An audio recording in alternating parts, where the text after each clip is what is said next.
राधे राधे मंडळी, तुम्हा सर्वांना चातुर्मासाच्या व पवित्र श्रावण महिन्याच्या खूप खूप शुभेच्छा.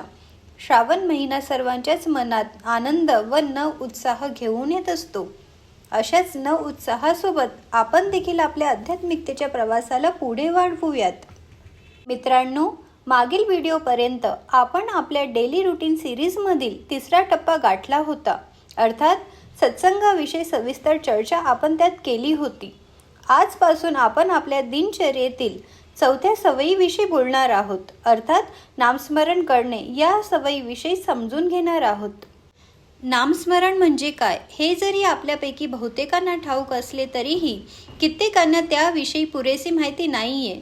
म्हणून आपण आपल्या नामस्मरणाच्या सिरीजमध्ये त्याविषयी यथाशक्ती यथाबुद्धी समजून घेण्याचा प्रयत्न करणार आहोत. नामस्मरण अर्थात नाम अधिक स्मरण, अर्थात नामाचे स्मरण करणे म्हणजेच नामाची आठवण करणे. नामाची आठवण करणे म्हणजे सतत नामाचाच विचार, नामाचेच चिंतन करणे, बरोबर ना? पण त्याहूनही सोपी नामस्मरणाची व्याख्या म्हणजे सतत नाम आपल्या तोंडून पुटपुटणे किंवा बोलणे किंवा मनातल्या मनात नाम घेत राहणे. मग आता दुसरा प्रश्न हा भेडसावतो की नाम म्हणजे एक्झॅक्टली काय? नामाचा अर्थ असतो तरी काय? मित्रांनो, या सुंदर प्रश्नाचे उत्तर देखील तितकेच सुंदर आहे. नाम म्हणजे परमेश्वराचे नाव. यावरून नामस्मरणाची सचोट अशी व्याख्या म्हणजे परमेश्वराचे स्मरण करणे होय. येथे लक्षात घेण्यासारखी एक गोष्ट म्हणजे परमेश्वराचे स्मरण करणे म्हणजे तुमच्या इष्टदेवाचे अर्थात तुमच्या आराध्य देवताचे स्मरण करणे होय. कारण परमेश्वराचे जरी नाव रूप वेगवेगळे असले तरी सर्वांमध्ये तेच परमात्मरूपी एकतत्व सामावलेले आहे.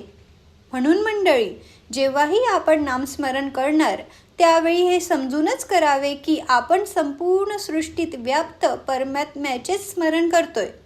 कारण नामस्मरणाचा मूळ हेतू त्या एकतत्वाशी एकरूप होणे हाच आहे. म्हणून तुम्हाला परमेश्वराचे जे स्वरूप आणि त्या स्वरूपाचे देखील जे नाव आवडत असेल ते नाम तुम्ही घ्यावे.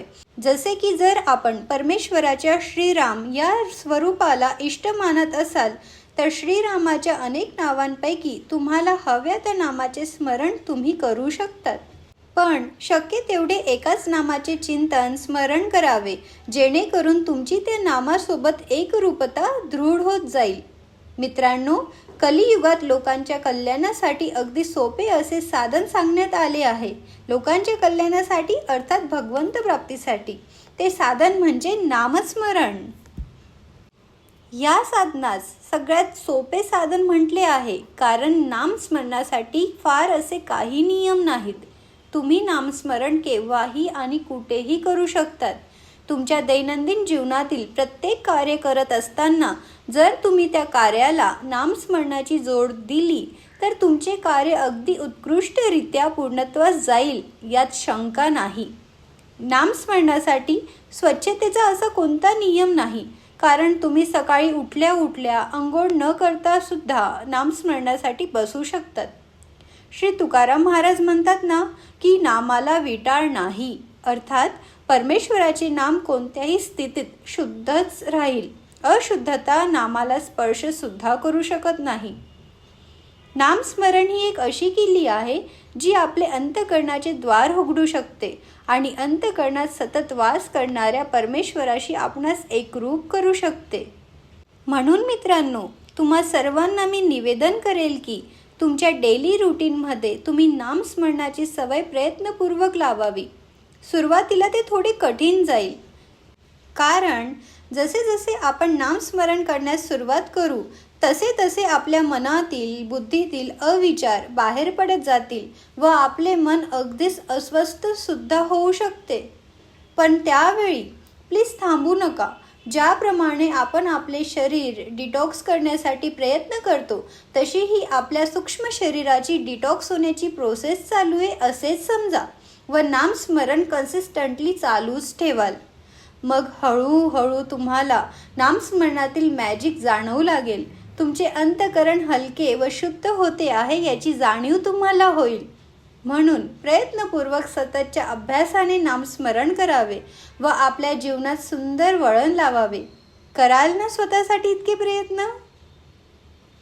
चला मग भेटूया नेक्स्ट व्हिडिओमध्ये. तोपर्यंत सर्वांना जय Shri Krishna. Stay happy, stay healthy, enjoy monsoon.